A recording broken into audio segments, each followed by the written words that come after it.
Muy buenas noches, audiencia del abogado virtual, abogados, estudiantes, juristas.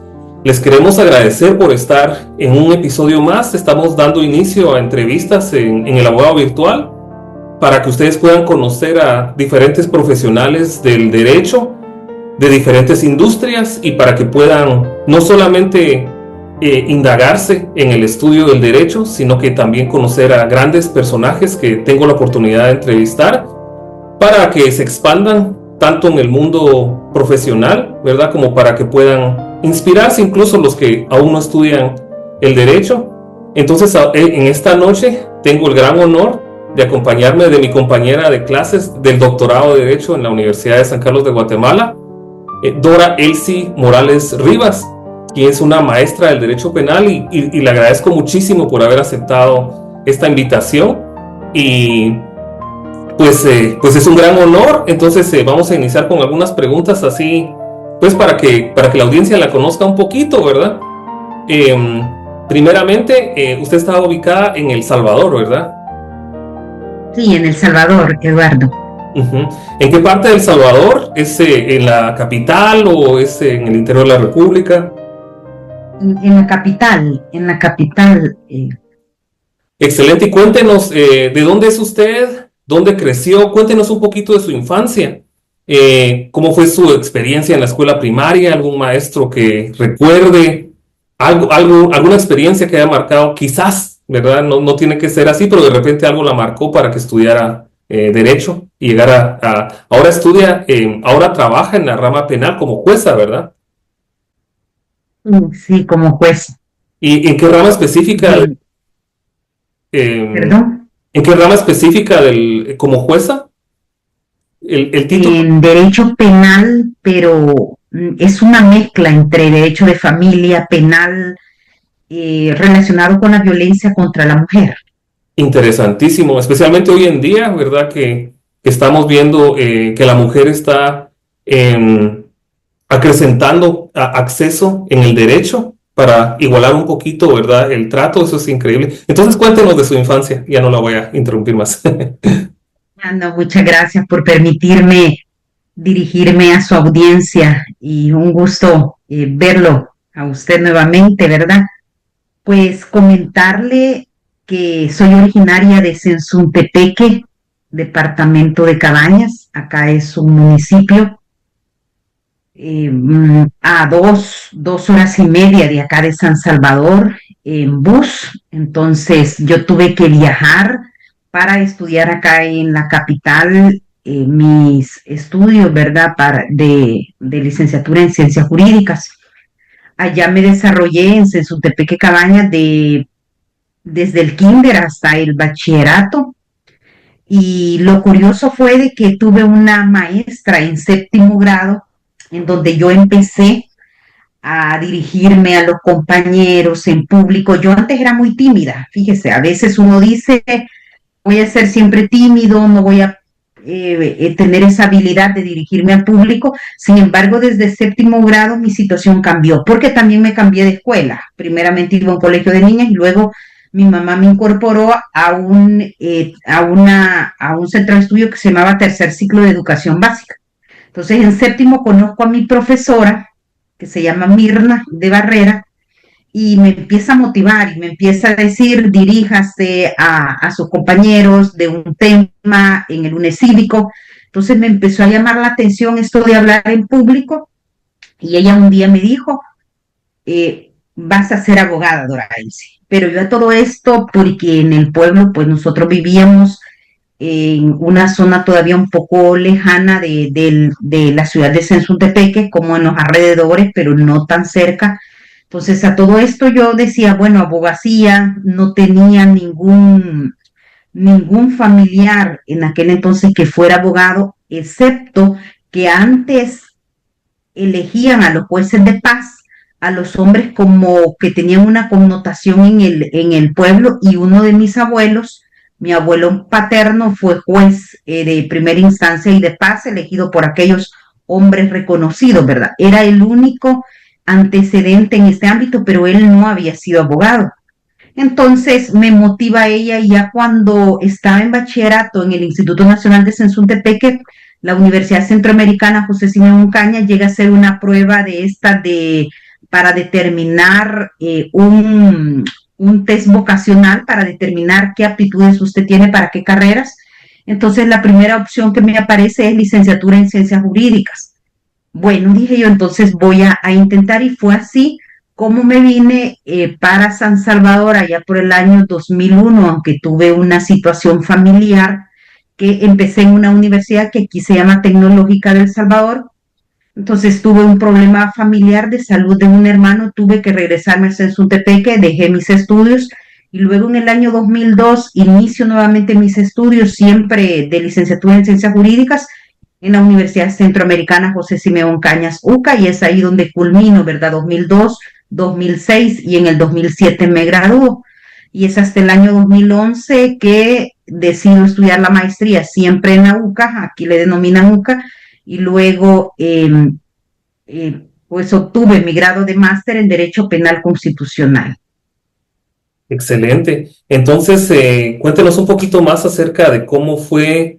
Me llamó la atención que decía que antes los jueces eran personas que se les escogía a nivel comunitario de conformidad con la honorabilidad, sin importar que fueran o no fueran abogados. ¿Era solamente hombres o mujeres también?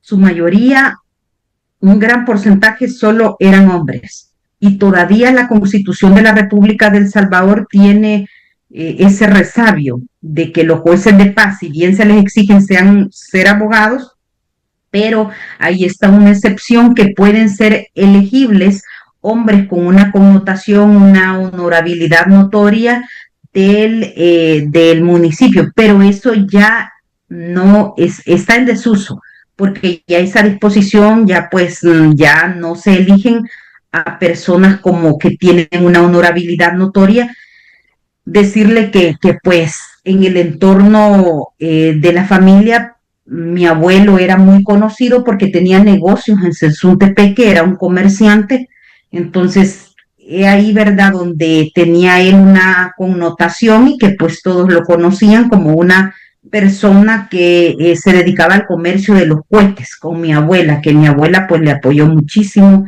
en ese comercio de los cohetes, entonces él era como uno de los hombres reconocidos del pueblo y fue juez de paz. Y también dice mi mamá que fue de instancia, pero sí fue juez de paz. Interesantísimo. Em, y ya como cuando estudió Derecho, como en la carrera en sí, ¿cuáles fueron las materias o los cursos que le han sido más útiles o que le fueron más útiles tanto en su momento como hoy en día?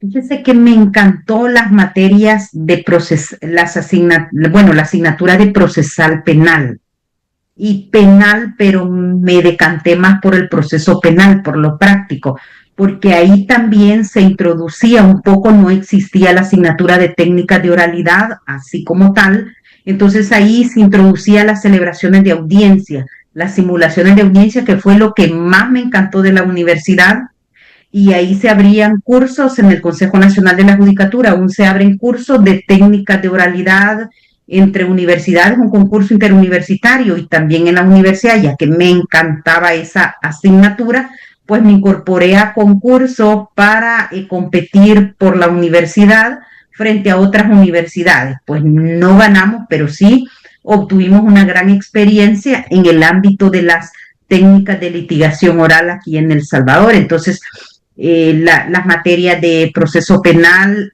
procesal penal 1 y 2 cursábamos, fueron las que más me llamaron la atención.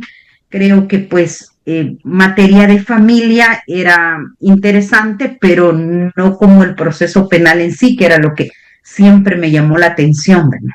Ujú. Interesante. Una pregunta que se escucha bastante, ¿verdad? Es de que cuando una persona es bastante desenvuelta, cuando una persona tiene facilidad de palabra, las personas le dicen, bueno, tú serías buen abogado, tú serías buena abogada, pero usted me mencionaba que en sus inicios era una persona bastante tímida, me dijo, ¿verdad? Entonces, ¿cómo fue que rompió con la timidez, o cómo fue, o cómo diría usted de que ha evolucionado esa parte de su personalidad? ¿Será que ya no es tímida o todavía lo es? O cuéntenos un poquito de eso.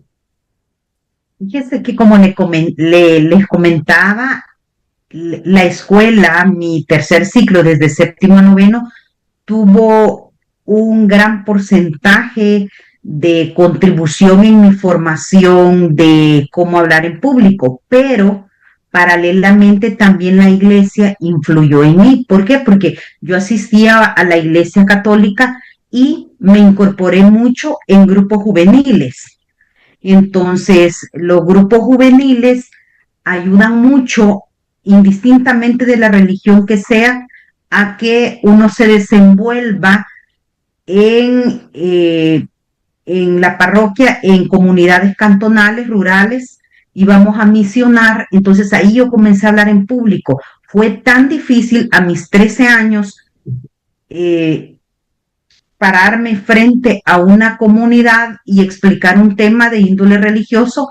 Recuerdo que el primer día me temblaba tanto la voz que casi lloraba, pero bueno, yo dije, tengo que vencer ese miedo escénico, que hoy sí lo reconozco, pero en aquel entonces tengo que vencer este temor a hablar en público porque temblaba. Pero luego de mis 13 años, la parte de la escuela que creyó en mí, esa maestra, porque nadie creía, creo en mí, nadie creía que Dorael sí podía dirigirse al público.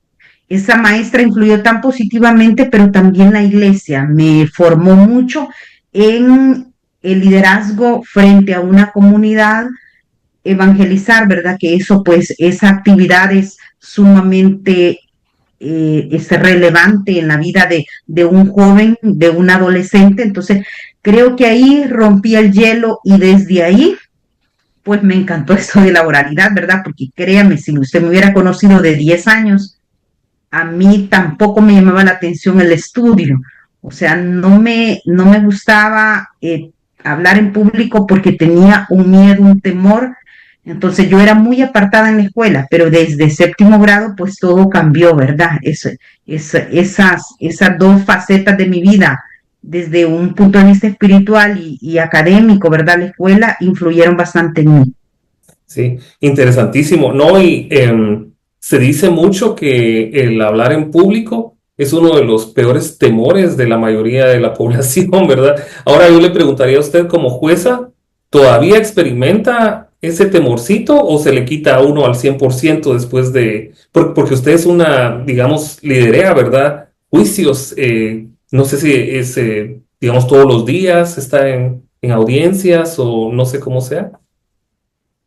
Fíjese, Eduardo, que desde el año 2005 yo comencé a laborar como colaboradora judicial en un juzgado y estuve 5 años, pero en el año 2010 yo me autorizo como abogada en el año 2008 y en el año 2010 yo me someto a un concurso de la Fiscalía General de la República para ser auxiliar del fiscal general. Entonces a mí me contratan en la fiscalía. Entonces ahí iba muchísimo a audiencias. Estuve en diferentes unidades. Acá la fiscalía está dividida por unidades: niñas y adolescencia, delitos relativos a la vida, administración de justicia. Culminé mi etapa en la fiscalía en la unidad de lavado de dinero y de activos, contra el lavado de dinero y de activos. Entonces, como fiscal, creo que tuve la oportunidad y fue una gran experiencia comparecer a juicio como parte acusadora, representar a víctimas, y fue lo que a mí me completó y dije, sí, me encanta a lo que me dedico.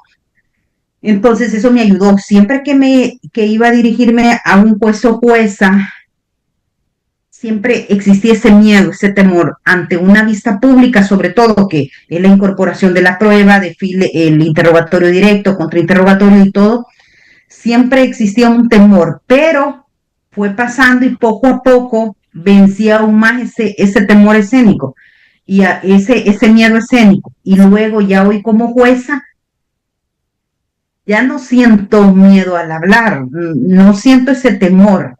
A veces el único temor que sí considero que puede enfrentar un juez es emitir una decisión sin conocer como el fondo del asunto, o sea, no haber inmediado la prueba de manera correcta, o sea, no prestar atención a lo que pasó en el juicio. Entonces viene una decisión que va a cambiar un proyecto de vida de una persona para en aspecto positivo o negativo, pero entonces venir a decir, a emitir una decisión sin quizás con algunos errores o algunas falencias, porque nos podemos equivocar, quizás ese sería el único temor que tuviera, pero hasta este momento, ya como jueza, ya no tengo temor en dirigirme al público, en emitir una decisión, en tomar una resolución en un caso determinado. Creo que el miedo pues disminuyó, se terminó. Excelente. Ahora, en Guatemala hay escuelas judiciales, ¿verdad? En Estados Unidos también. Ahora, digamos, si una persona termina la carrera de Derecho o está cerrando cursos y quiere ser juez o jueza, ¿cuál es el camino tradicional para abrirse campo en esa área? Muy bien, fíjese de que yo estaba como fiscal en el año 2017. Entonces aparece en el periódico una convocatoria por parte del Consejo Nacional de la Judicatura. Usted puede en algún momento ser juez de paz, se incorpora los documentos ante el CNJ, el Consejo Nacional de la Judicatura que le llaman acá en El Salvador.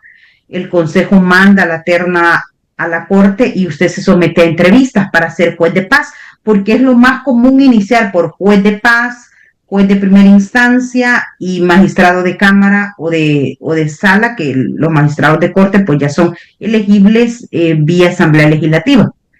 Pero en el caso mío no fue la forma como inicié en la carrera judicial, sino más bien fue por otra vía, la vía del concurso y de oposición. Mm. Entonces el Consejo Nacional de la Judicatura emitió un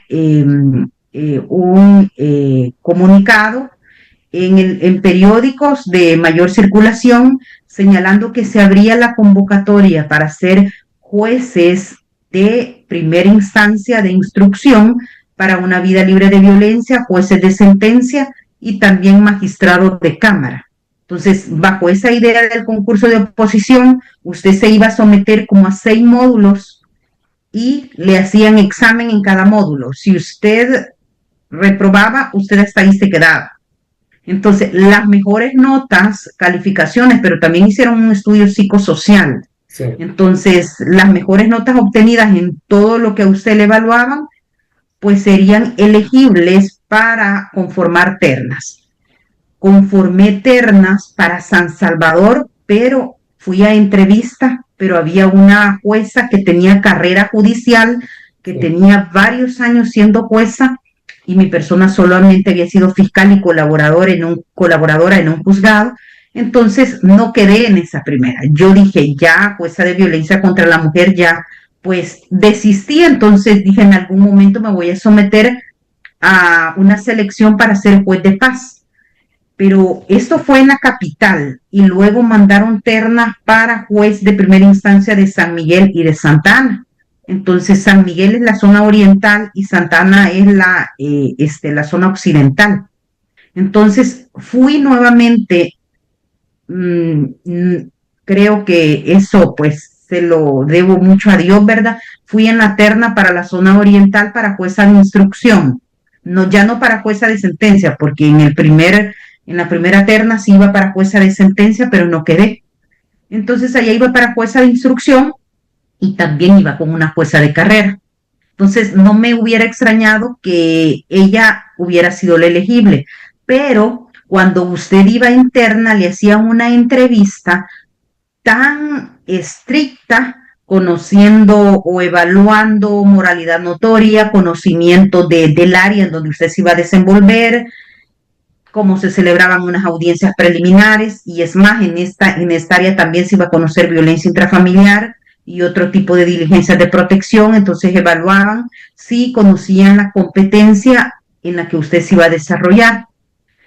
Entonces, en esta segunda ocasión, sí quedé como jueza de instrucción de San Miguel. Excelente. Entonces, allá en San Miguel me desarrollé desde 2018 hasta 2021 y en 2021 hubieron muchísimos cambios de jueces, traslados, y me trasladaron desde la zona oriental hasta la central, entonces funjo como jueza primera de instrucción para una vida libre de violencia aquí en San Salvador.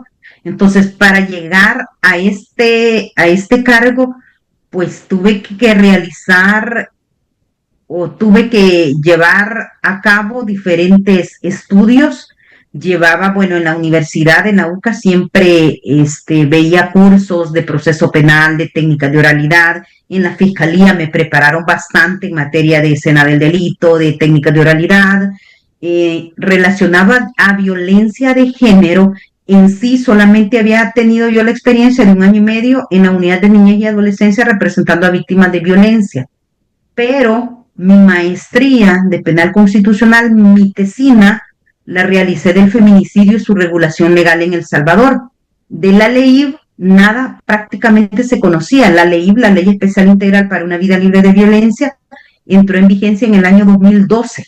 Sí. Entonces, en el año 2017, que habían transcurrido unos 5 años de vigencia de la ley, los jueces no comprendían qué era perspectiva de género, qué era teoría de género, cómo aplicar esta nueva legislación a casos en concreto. Entonces, la tesis realizada y más otros cursos que había realizado en derechos humanos en la fiscalía me sostuvieron, ¿verdad?, en ese concurso y fui elegible tanto para realizarlo como para ir en terna a nombre de 3 personas hacia la Corte Suprema y luego ser elegible como jueza de instrucción. Qué interesante. Ahora que me comentó, digamos, la trayectoria, ¿verdad?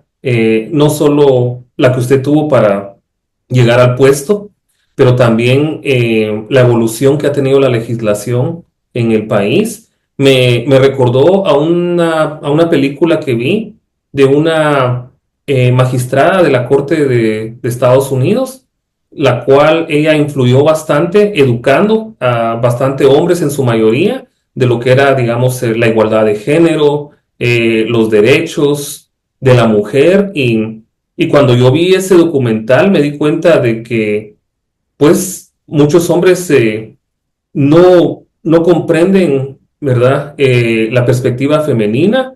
Y a veces algo que me llamó la atención es de que ella les explicaba a los hombres como que si fueran niños. Entonces les daba ejemplos y yo decía, Dios mío, no puede ser posible, ¿verdad? Entonces, en su trayectoria, como digamos, tanto como mujer como experta en la ley, usted ha tenido que buscar formas de educar a hombres que traigan perspectivas de otras generaciones, de legislaciones pasadas y de cómo aplicar la nueva legislación. Cuéntenos un poquito de eso.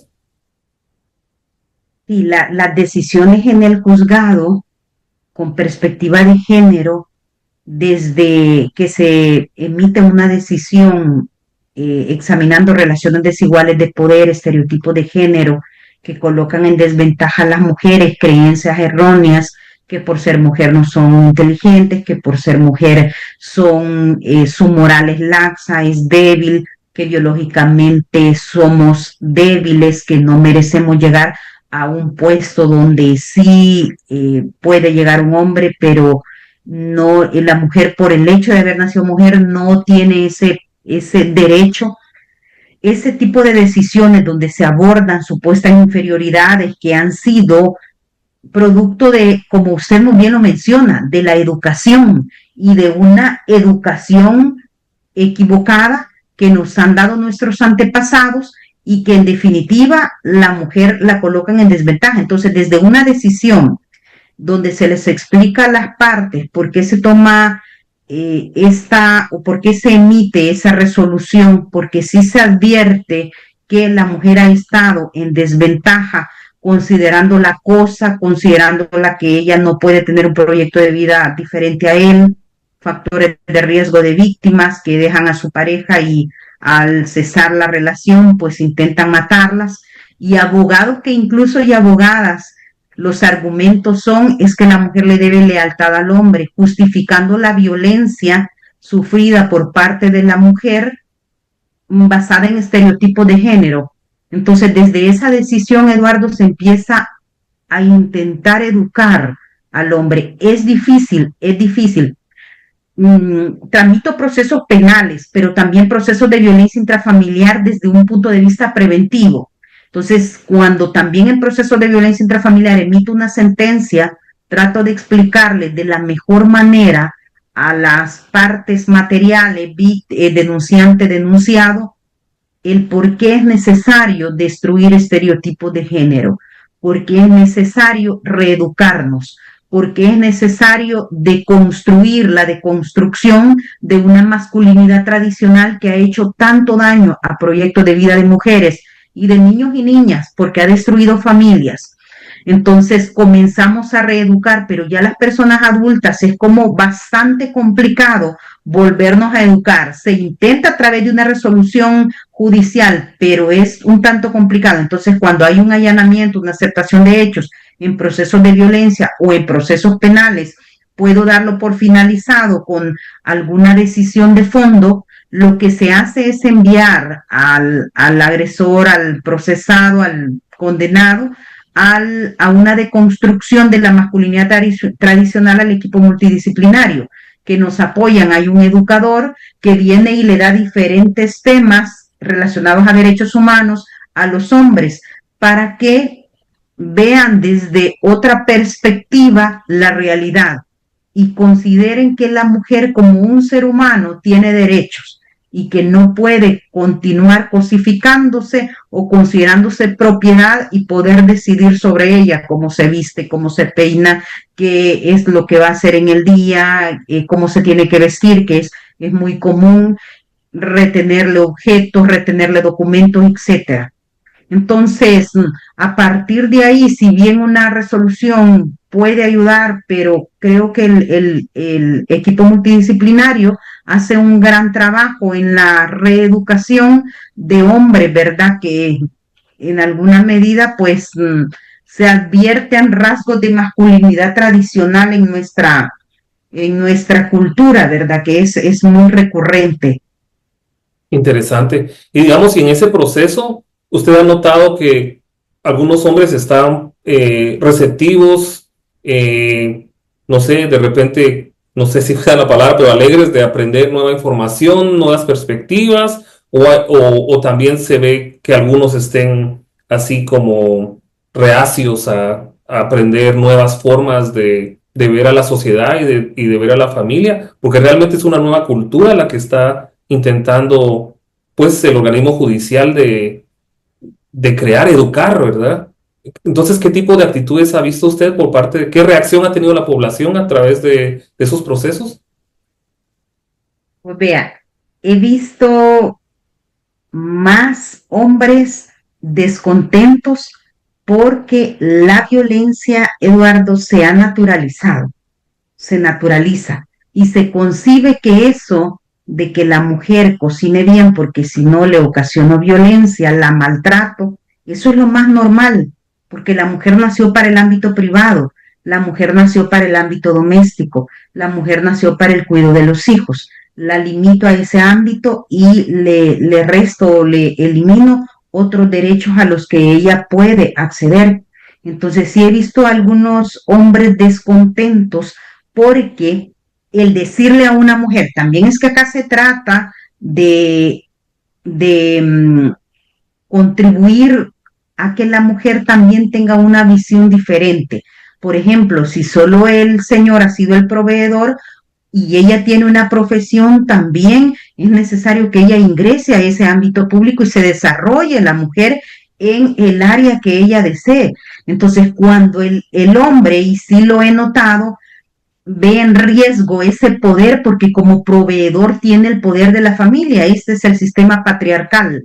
Yo tengo el poder en el sistema patriarcal. El hombre decidía sobre los hijos y la familia, sobre los hijos y la mujer y hasta incluso sobre sus vidas.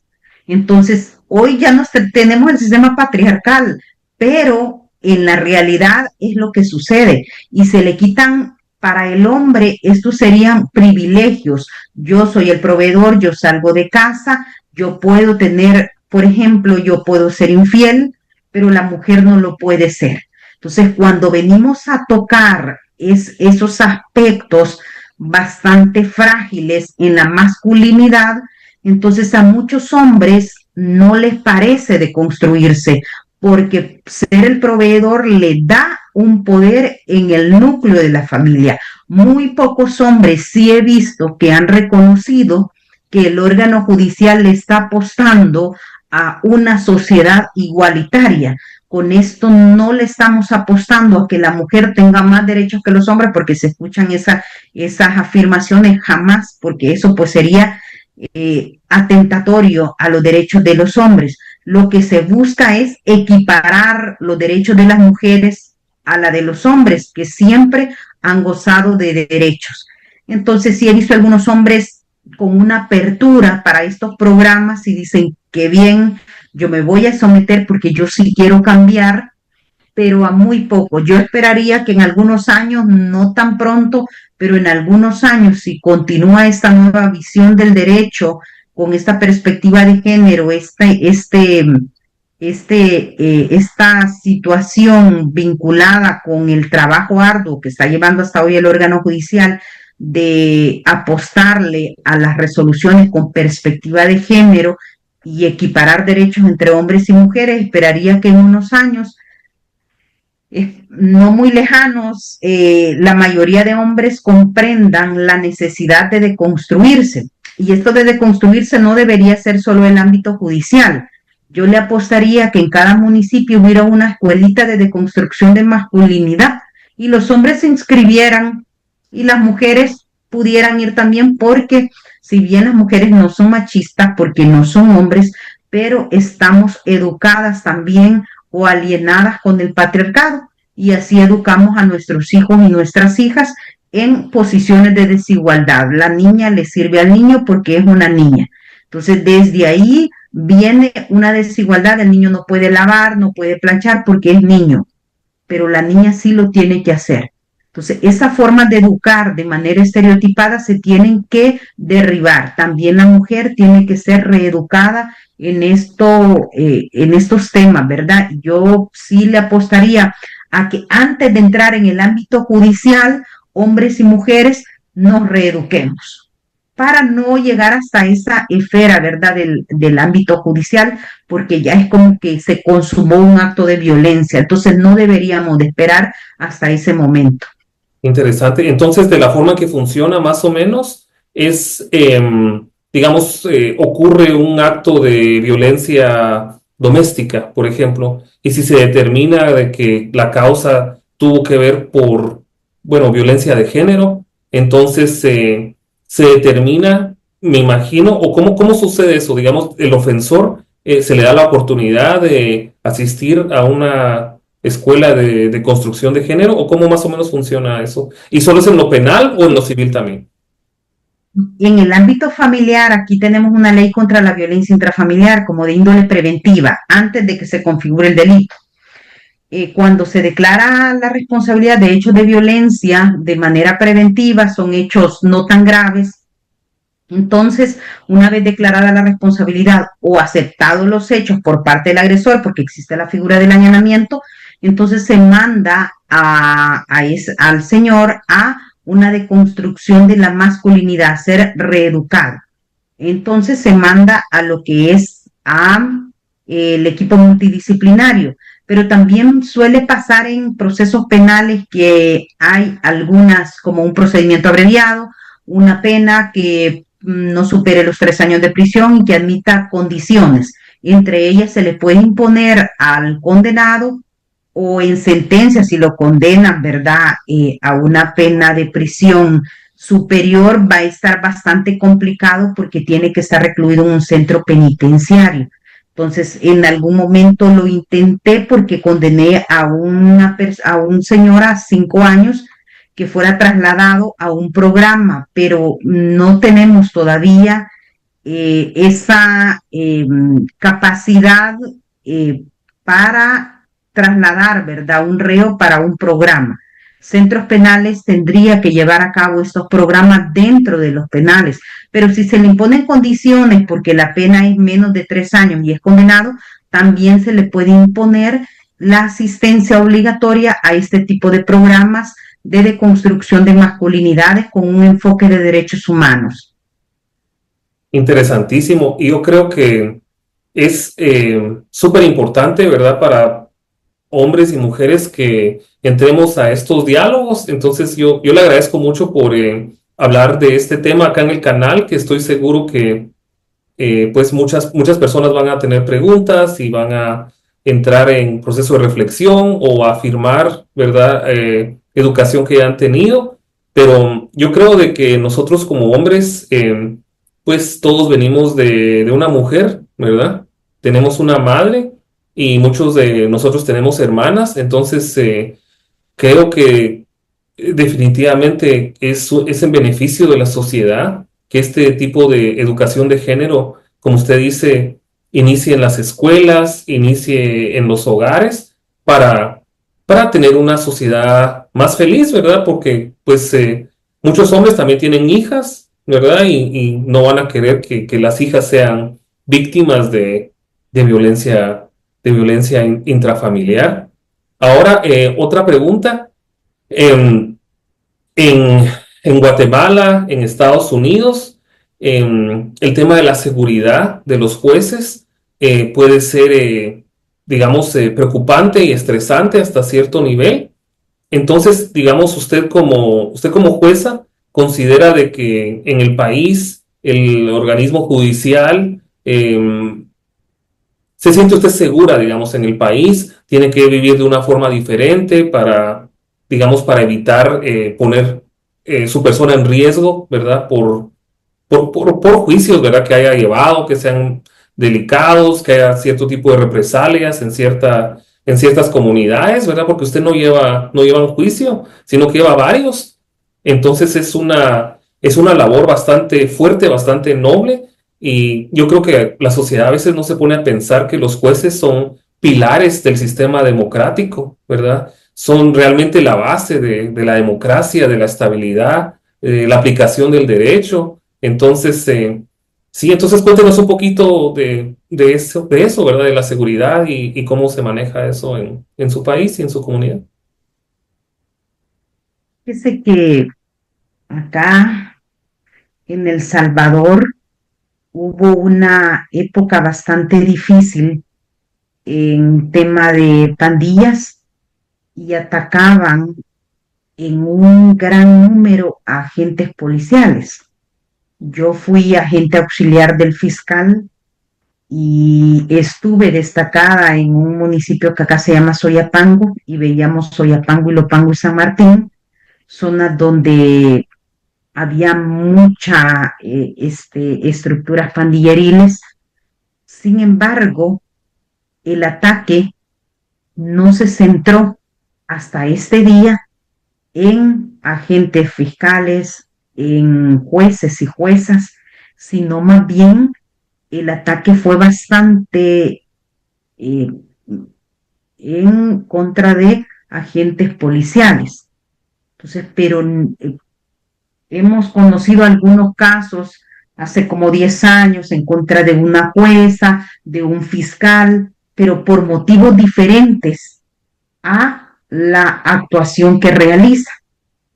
En El Salvador, desde que comencé, ¿verdad? Desde el año 2005 hasta la fecha, en el ámbito penal, a veces dicen, a mí no me gusta el ámbito penal porque es peligroso.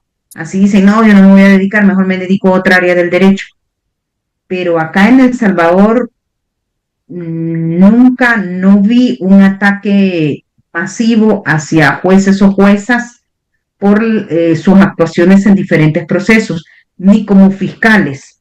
O sea, como auxiliar del fiscal fui 8 años, estuve en diferentes audiencias y usted ve a las personas que está siendo acusadas, las personas lo ven a uno como fiscal, uno ofrece la prueba y hoy como jueza, pues tampoco el ataque no ha ido en contra de jueces y juezas, ni de, como le repito, ni de fiscales, de policías, pues se ha modificado esa situación porque ya pues es una noticia de todo el mundo lo vinculado a las detenciones, ¿verdad?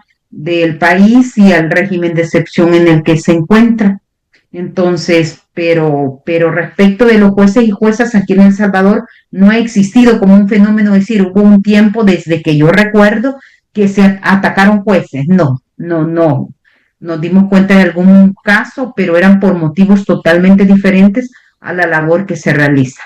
Qué bueno, esas son muy buenas noticias, porque sí, digamos, en Guatemala y en Estados Unidos se escuchan de casos que sí, digamos, son bastante preocupantes. Entonces, qué bueno escuchar eso, la verdad, son muy buenas noticias. Em, Otra cosa que le quería preguntar es de que, como muchos abogados, ¿sí? El estudio de las maestrías es bastante nuevo, diría yo. En los últimos quizás 10, 20 años se ha proliferado el estudio de maestrías, pero el tema de doctorados, por lo menos en Latinoamérica, que un abogado estudie un doctorado no es algo común, ¿verdad? Entonces, quisiera que nos compartiera un poquito de su experiencia del doctorado en la Universidad de San Carlos y cómo considera usted que le está, digamos, ayudando o completando en su vida profesional.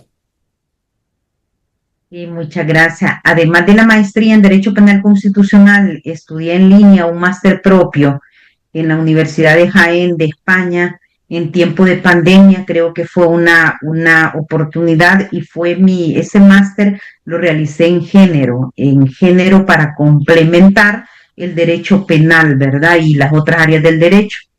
Ahora, esto del género y del derecho penal en mi maestría fue lo que me motivó a ingresar al doctorado. Acá hay varios compañeros y compañeras que se han decantado por el doctorado en Derecho Constitucional Internacional, creo que se llama el doctorado. Entonces ahí tengo varios compañeros y compañeras, jueces y juezas, magistrados, que se han decantado por esa otra área del derecho. En algún momento iba a ingresar al derecho constitucional internacional, a ese doctorado.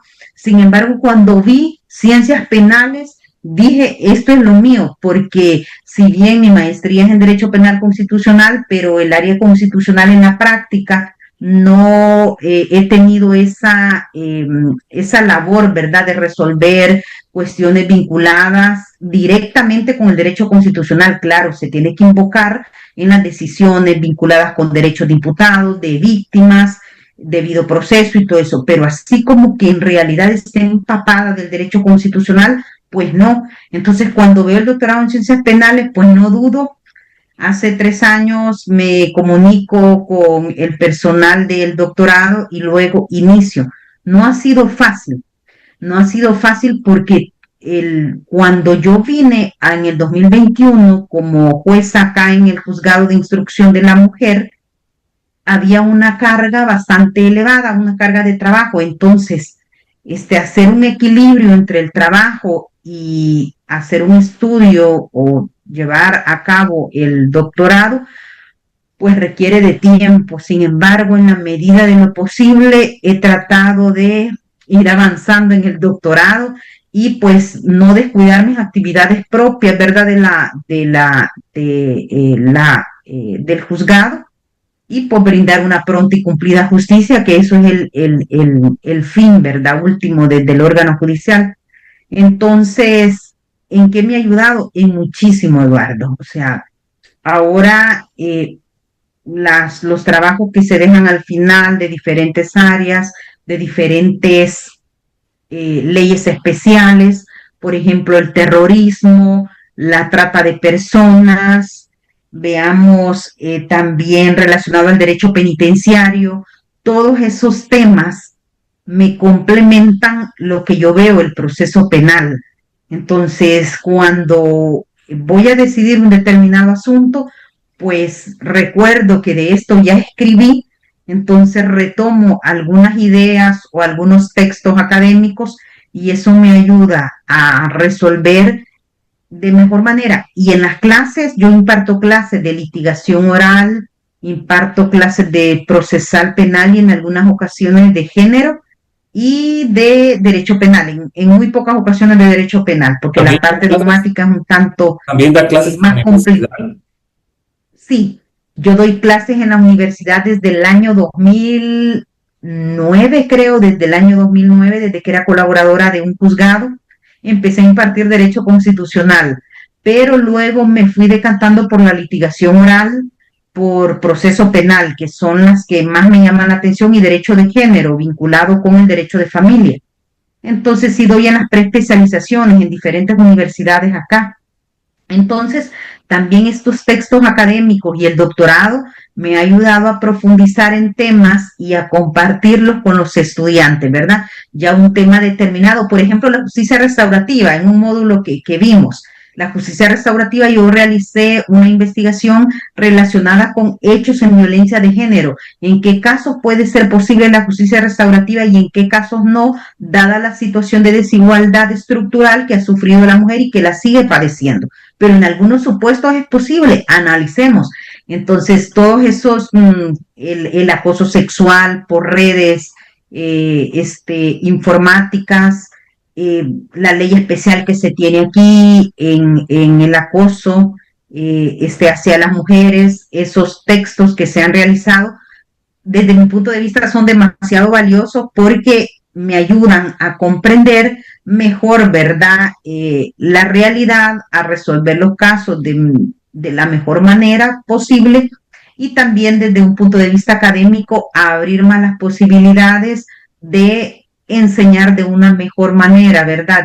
De profundizar más en temas y pues transmitir un mejor conocimiento a los estudiantes, que siempre he dicho que cuando uno eh, toma una clase, una cátedra, es porque uno va a transmitir y va a tratar de enseñar, pero si uno la toma nada más porque quiero dar clases, o sea, creo que eso no se hace nada porque no se va a lograr transmitir lo más valioso, que es el conocimiento que los estudiantes también le transmiten a uno, sin duda alguna, pero como docente tenemos esa responsabilidad y los estudiantes se motivan al escuchar a un docente que ha tenido la práctica, pero también la parte académica, ¿verdad? Se motiva a escuchar. Entonces, el doctorado me ha ayudado en diferentes aspectos de mi vida. Creo que ha sido una muy bonita experiencia. Qué impresionante. Entonces, es jueza, estudia doctorado, pero también es catedrática universitaria. Y cuéntenos, ¿tiene hijos? ¿Tiene esposo? ¿También? No, no, no, Bueno, sí, no. Desde que me vine me dediqué a mi trabajo, me dediqué a estudiar y prácticamente al cuido, ¿verdad?, de mi madre, que a veces pues tiene algunas enfermedades por ahí y ahí estoy pendiente. Entonces solo soy una tía muy enamorada, ¿verdad?, de mis sobrinos, pero nada más. excelente. Sí, es que son bastantes cosas. Ahora, para dar un poquito de contexto y quizás para hacerle publicidad al doctorado, con el permiso de la doctora Brenda Alcántara, ¿verdad? Em, para mí ha sido una de las experiencias más increíbles en el aspecto académico. El doctorado consiste en que es un doctorado internacional el que estudiamos nosotros, de Derecho Penal, y tenemos un curso que tarda un mes. Cada mes cambiamos de curso y cada mes tenemos un catedrático de diferentes países. Hemos tenido catedráticos de España, de Alemania, de Brasil. No recuerdo de qué país es el próximo catedrático que vamos a tener, ¿se recuerda? Yo no recuerdo ahora, pero es bastante emocionante conocer, ¿verdad? A una nueva persona, una nueva clase, y una de las grandes ventajas es de que de momento está abierto en forma virtual. Entonces, por eso yo ahorita estoy en Estados Unidos.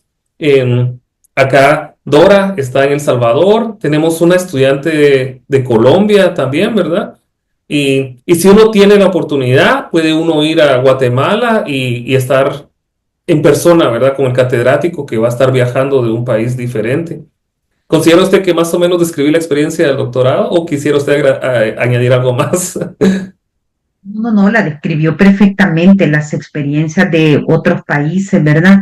Ayudan a fortalecer conocimientos y en metodologías de la investigación siento que me ha ayudado muchísimo el doctorado, bueno, con la doctora Laura, ¿verdad? Que hemos aprendido a realizar una investigación de manera diferente, pero interesante porque pues los objetivos que nos trazamos al final determinamos si los cumplimos o no, pero esa metodología me encanta, la que nos ha transmitido la doctora, entre otros docentes, ¿verdad? Que han marcado su paso con una huella positiva en los estudiantes del doctorado, así que es una gran oportunidad, como usted lo dice, y una experiencia inigualable, así que le hacemos ahí la propaganda porque decir que si alguien desea especializarse, es el doctorado en ciencias penales y le encanta esa área, se decanta por ella, pues es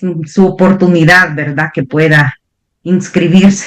Y vamos a poner ahí abajo la información, es la Universidad San Carlos de Guatemala, doctorados internacionales. Ahora una pregunta, yo aprendí el doctorado porque soy guatemalteco y mi papá atendió a la Universidad de San Carlos, pero ahora usted desde El Salvador, ¿cómo escuchó de la universidad? ¿Cómo escuchó el doctorado? Eso me dio mucha curiosidad también. Pensé de que allá por el año 2019 alguien comenzó aquí, ¿verdad? A contar, mire, supuestamente va a venir una universidad y va a abrir un doctorado. Acá en El Salvador los doctorados son muy pocos. Había uno en la Universidad Matías Delgado de Derecho Privado, no sé si aún se encuentra, le sería, no podría asegurarse aún, pero me comentaban que ya no, pero puede ser un rumor, pero los doctorados son muy pocos, entonces alguien dijo, mire, una universidad va a traer acá va a traer acá el estudio de doctorado, entonces algunos se inscribieron, pero no era virtual que iban a estar presentes, creo que 2019, 2020, 21 por ahí. Entonces, la Universidad de San Carlos y era la de Derecho Constitucional Internacional. Entonces, todos aquellos con la espina, ¿verdad? Aquella espinita que creó en nosotros. Pero ya luego alguien me mandó información y me dijo, mira, no solo hay de constitucional, sino que de penal, de tributario. Entonces yo, si hay de penal, me inscribo, porque derecho constitucional, como le comento, es un área muy interesante, pero no que me llamara tanto la atención como sí me llamó las ciencias penales. Entonces ahí fue que alguien me comentó, entonces me comuniqué, me dieron la información, me hicieron una entrevista y yo bien emocionada, ¿verdad? Pese a que el cargo pues amerita de mucho trabajo, pero ahí vamos tratando de llevarlo de manera paralela, ¿verdad? Sí, excelente. Bueno, llegamos ya a la hora, ¿verdad? Le agradezco mucho porque estamos entre semana, es un martes y ambos tenemos que elaborar mañana, entonces le agradezco mucho. Pues tuvimos a Dora Elsie Morales Rivas, jueza, estudiante del doctorado en la Universidad de San Carlos. Pues le queremos agradecer mucho, yo le agradezco mucho por hacer tiempo para esta entrevista. Una vez esté lista, se la voy a enviar vía WhatsApp y también la voy a compartir con los compañeros del doctorado. Y a todos los que nos escucharon, muchísimas gracias, agradecemos sus comentarios. Si tienen más preguntas o algo, pueden darle me gusta al video, pueden darle un comentario. Y sí, pues les agradezco mucho, muchas gracias a todos y que pasen el feliz de los días. Muchas gracias, Eduardo, a usted por la invitación. Pase feliz noche. Gracias. El abogado virtual ahora ofrece asesoría para guatemaltecos radicados en Estados Unidos y Guatemala. Te asesoramos especialmente en compraventa de propiedades en Guatemala, divorcios de matrimonios efectuados en Guatemala y Estados Unidos, mandatos generales y especiales, cartas de poder, pensiones alimenticias, testamentos legados y donaciones, inscripciones notariales de matrimonios, defunción y nacimiento ante el RENAP, Academia Jurídica Virtual de cursos libres, Academia Jurídica Virtual para prepararse al examen técnico profesional, servicios bilingües en inglés y español, Nuestros abogados cuentan con estudios a nivel maestría y de doctorado en Guatemala y Estados Unidos. El abogado virtual. Mándanos un mensaje y te ayudaremos.